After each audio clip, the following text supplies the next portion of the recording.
No one had heard that melody in 14 years, 7 months, and 3 days. Nadia Voss knew the count because she had stopped counting at year 2, and the number had stayed in her anyway, the way certain things stay without permission, in the body rather than the mind, the way a key change lands in the chest before the ear has finished processing it.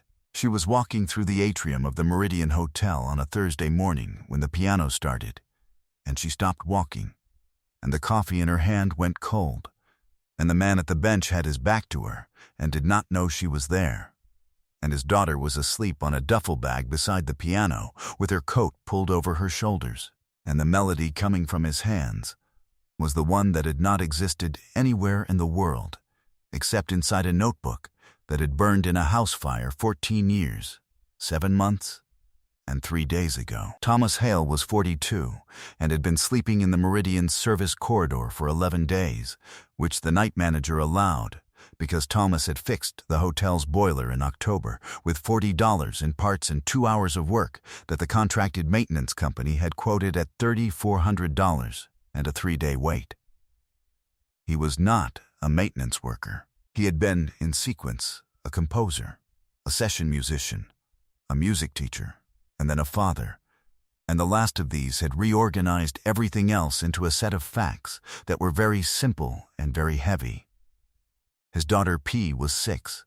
Her name was Penelope, but she had called herself P since she was 3, and the name had simply become true, and she slept anywhere with the completeness of a child who has learned that safety is a quality of the person she is sleeping near, not the place. She slept on a duffel bag. She slept in bus shelters. She had slept twice in a church vestibule whose minister had left the side door unlocked and who had found them in the morning and made no comment except to offer toast. Thomas had $214 in a zip pocket of the duffel bag and 22 days before the city's family shelter closed its winter intake.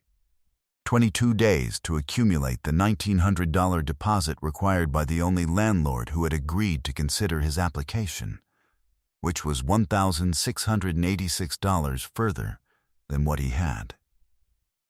He did session work at a recording studio on Mercer Street for $70 a session, twice a week when he was lucky. He played the hotel piano when the atrium was quiet because it was the one thing he had not lost, and he was not willing to lose the habit of it. Nadia Voss was the CEO of a concert hall development group that operated 3 venues in 2 cities and was 6 weeks from closing a $47 million acquisition of a 4th. She had a meeting at 9 o'clock in the Meridian's 3rd floor conference room with the venue's legal team, and she was 20 minutes early, because she was always 20 minutes early. Because the alternative was arriving at the same time as everyone else, and she had decided somewhere in her 30s that the first person in a room had a quality of authority that the person who arrived on time could never fully recover. She was 40. Had been running the development group for 7 years, and before that had been a music rights attorney, and before that had studied music at a conservatory, and before that had been 19 and in love in a way that had not repeated in the 21 years since. She would not have called it a wound. A wound implied the body hadn't adjusted, and hers had.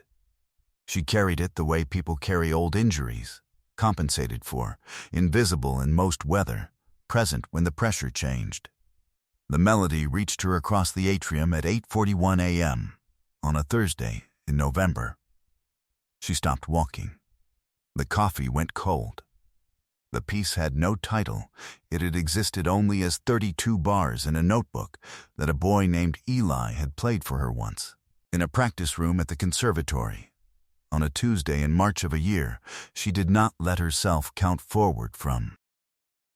He had said he had written it for her, and she had believed him, and she had been right to believe him, because it was in his handwriting in the notebook, and the notebook had been in his apartment, and his apartment had been in the building that caught fire 14 years, 7 months, and 3 days ago, and Eli had not come out of it, and no one else had seen the notebook.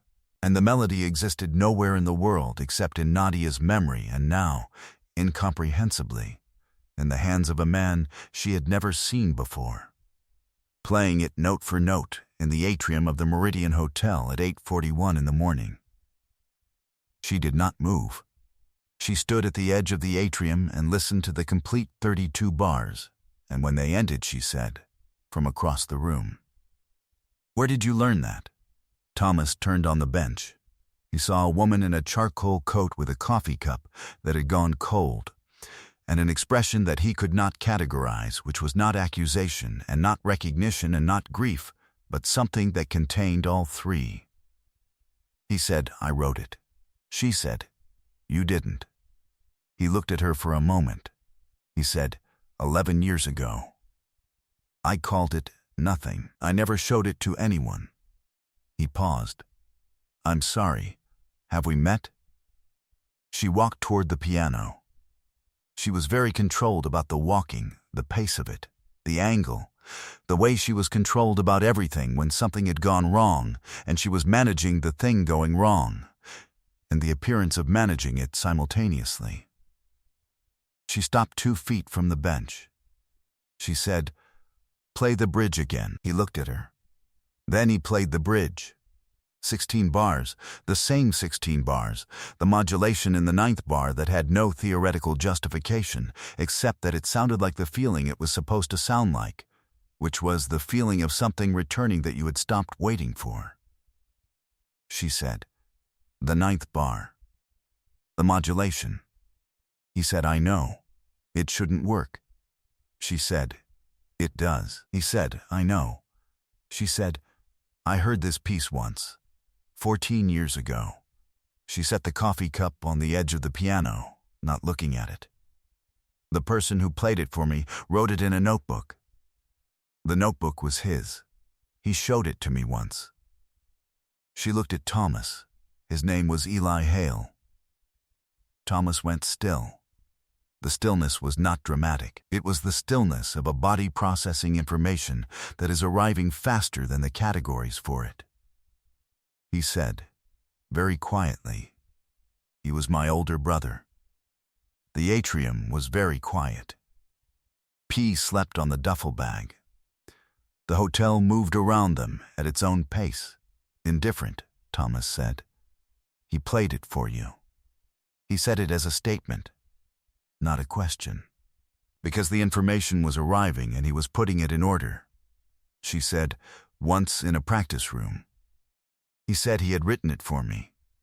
She paused. "I didn't know he had a brother." Thomas said, "We weren't close then.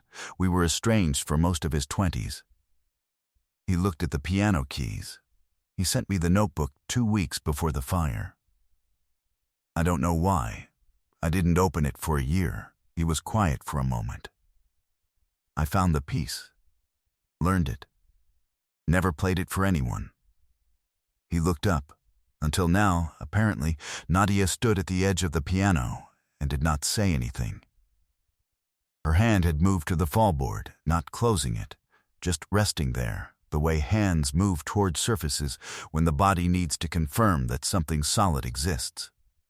She looked at this man, his coat, which was clean but not new, his hands, which had the calloused fingertip pattern of someone who has played for decades, and a thin scar across the right index finger that had healed a long time ago, and understood that she had spent a significant portion of the last 14 years believing the melody was gone from the world.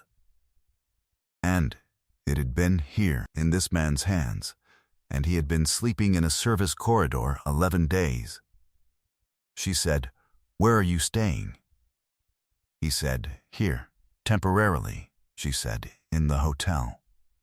He said, with the flat precision of someone who has decided that the accurate version is the only version worth giving, "in the service corridor." "The night manager has been generous." She looked at P on the duffel bag. She said, "How old?" He said, 6. Her name is P. She said, "That's not a name."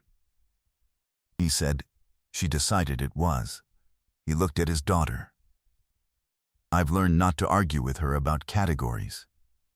The 9 o'clock meeting was about a man named Warren Greer. Warren Greer represented the estate that held the title to the fourth venue.